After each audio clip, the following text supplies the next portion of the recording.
শীতের সময় এই রোদ্দুরে পড়তে বসার অভিজ্ঞতা আমার মনে হয় প্রায় প্রত্যেকেরই আছে। তাই আমিও ভাবলাম একটুখানি বসি, তবে বেশ রোদ্দুর ছিল বলে আর বেশিক্ষণ বসে থাকতে পারিনি। নিচে এসে নিজের জন্য একটু আলু সেদ্ধ ভাত করে নিয়েছিলাম, কারণ আমার আজকে হোস্টেলের খাবারটা না ঠিক পছন্দ হয়নি। তারপরে কলেজের উদ্দেশ্যে বেরিয়ে পড়েছিলাম।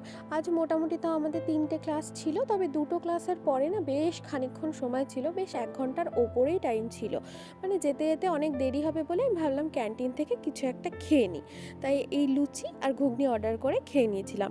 আর এটা না ওয়েটি, এখানে যে ছবিগুলো দেখছো এগুলো না আমাদের ইউনিভার্সিটির ছেলেমেয়েরাই আঁকে, এত সুন্দর ছবি আঁকে। এই টাইমটায় আসলে বোঝা যায় যে মানে যাদবপুরে এত ট্যালেন্টেড ছেলেমেয়েরা রয়েছে। মানে দেখলেও ভাবলেও অবাক লাগে যে তারা পড়াশোনা ছাড়াও কত কিছু জানে। আমি তো বাবা অত কিছু জানি না। আজ প্রায় 3:30 ক্লাস শুরু হতে হতে 4টে বেজে গেছিলো, তাই ফিরতে ফিরতেও 5:30টারও বেশি বেজে গেছিলো, মানে 5:30টায় ছেড়েছিল, আস্তে আস্তে প্রায় 6টা বেজে গেছিলো। আজকের জন্য টাটা সবাইকে।